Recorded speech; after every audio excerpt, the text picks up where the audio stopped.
Before I begin the video, I just want to flag, as always, that I am not a qualified financial advisor and nothing I say should be considered as financial advice. Hello, I'm the Geordie Saver and this is my mortgage overpayment update for July 2024. So as you will know, me and my partner are on a mortgage overpayment journey and we are trying to pay off our mortgage as quickly as possible.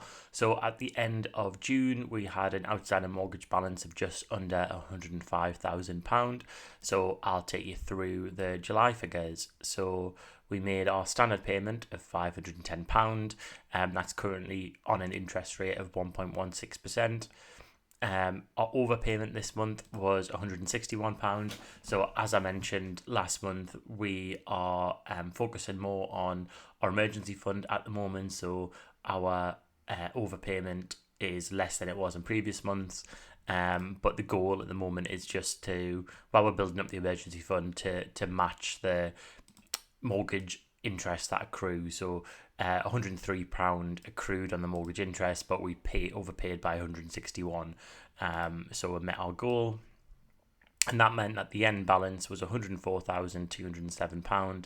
So that the balance paid off this month was £570. So that's money that's come off the mortgage balance and it'll stay off, which is good news.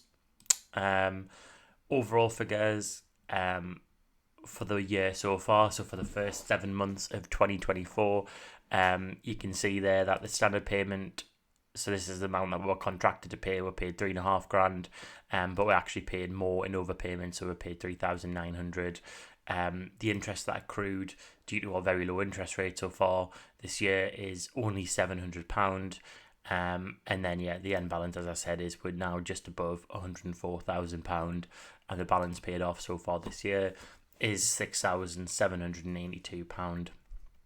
So one of our big goals is to get the mortgage from 6 figures to 5 figures, and hopefully that'll happen.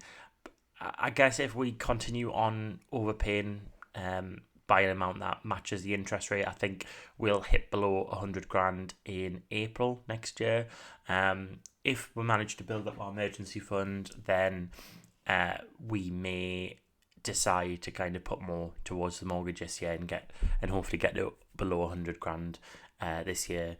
But as always, I'm just kind of mulling over whether, now that we've overpaid the mortgage by quite a chunk and we're getting into that 5-figure territory, should we just shift all our focus to having money in the stocks and shares ISA and in our emergency fund, so that we're quite diversified in terms of our wealth, so it's not just all locked within the property. So in terms of summary figures, so the percentage of the mortgage, the starting balance from January 24 that's been paid off is 6%. The total overpayment so far is now £25,572, and the current mortgage end date is still January 44. Now I think I'm going to do a test at some point whether if we make an overpayment of £500 or more, whether that's what triggers the end date reducing, but we'll see. So that's the update. If you've got any comments or questions, put them in the box down below and I'll see you in the next video.